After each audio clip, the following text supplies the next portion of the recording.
Well, hello everyone and welcome to another episode of Wild Your Garden, and that was an orange tip.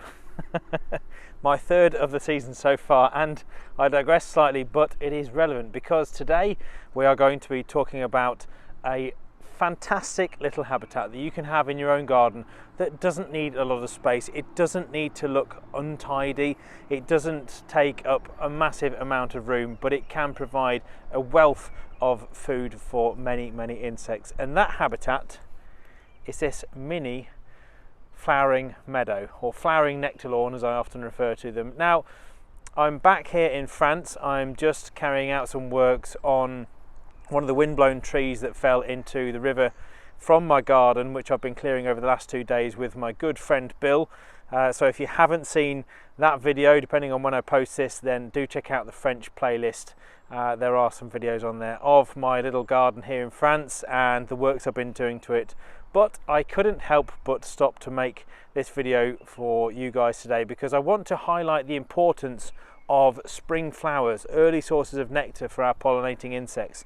And that's bees, moths, hoverflies, flies, butterflies, many types of insects, beetles as well, which rely on flowers early on in the season. So we're in basically just about the end of the first week of April, and as you can see behind me, there is this absolutely gorgeous flowering area, which is no one's garden. It's nothing in particular, it's nothing special. It's part of a kind of a bit of a park area. Behind me you can see there's a bit of a campsite, but it's just not mown. And the reason it's so good for all these insects is because you've got a whole host of wildflowers that are naturally occurring. You've got lesser celandine, dandelion, red dead nettle, daisy, ground ivy as well, which is a really good, you can just see the purple hue of it there, a really good plant for so many insects. And the reason I want to talk to you about this is because so many of us view our meadows, if you like, or wildflower meadows, as big, long, grassy areas, and we need swathes of land for it, acres and acres, but you don't. You can have what's known as a flowering lawn or flowering nectar lawn, and I think this is just also known as a springtime meadow because the grasses haven't got going yet. I am under some trees, you can see, so it's a little bit shady, and right above me here you can see a couple of trees as well. Some nice lime trees coming into leaf just about. And these spring flowers, along with many of the bulbs such as wild garlic, bluebells, primroses, cowslips, you name it, a whole host of bulbs that we find in our woodlands are designed to flower early on before the trees leaf over completely and shade what will be this area. So yes, they are great at making the most of flowering early and using the early pollinators such as our early emerging bees, butterflies, moths, beetles, everything I've just mentioned, to reproduce, to create seeds and obviously reproduce, as I've just said. So yes, they have adapted to flower early, and one thing you can do is encourage these types of plants in your own garden. So many of us think as meadows as things like oxeye daisies, lesser knapweed, all these sorts of plants that are out sort of end of May, June, July, August time.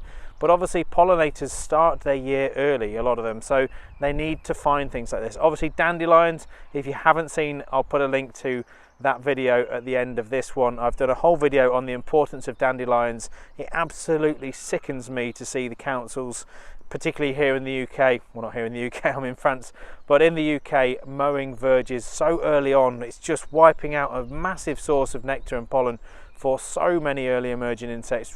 Really does grieve me. So yes, do check out that video. But yes, the dandelions are here, as well as the daisies, the ground ivy, the lesser celandine, and it's absolutely covered in bees.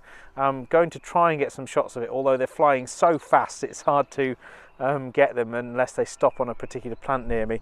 But it is absolutely alive with insects, and this is only probably from that gate to where I am, maybe 10 meters, and then sort of 6 meters perhaps across that way, so maybe 60 square meters, but absolutely alive. And the way you can do this is by simply not mowing your lawn. If you've got an older lawn that you've mown for years and years and years, you'll probably be very surprised to see how many flowers flower like this if let to grow. Just And even if you feel absolutely compelled to mow it on its highest possible setting, so 2 to 3 inches as a minimum, to allow these flowers to grow. You can see how high they're growing. If I put the camera down, there's no height to this whatsoever.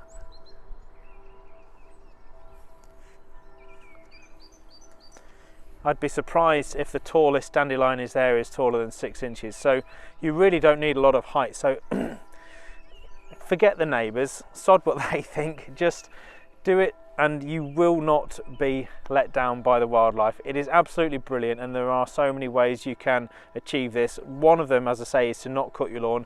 The other one is to buy plants and plant them directly into your lawn, so you don't have to strip all the turf off, rotivate it, prep it, seed it.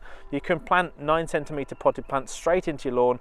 Obviously we do have them for sale on the wildyourgarden.com online shop, so all sorts of stuff like this, other things as well, including birdfoot, trefoil, red clover.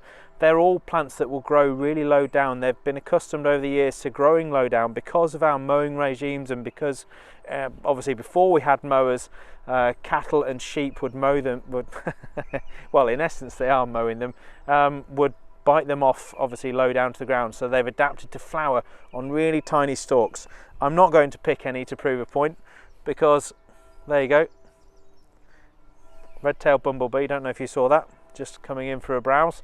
Yes, I'm not going to pick any and ruin any sources of early nectar, but yes, they have developed over the millennia to flower really low down so that they can reproduce very quickly. So yes, they are incredible plants, and obviously you can achieve something like this quite easily in your own garden, and it's a great way to provide lots of nectar and pollen for early emerging insects, as I say. So just thought I'd stop and do that quick video for you today, guys. Hope you've enjoyed it. I hope it's inspired you to go and create something like this, because I promise you the wildlife will reward you, and it is such a wonderful sight.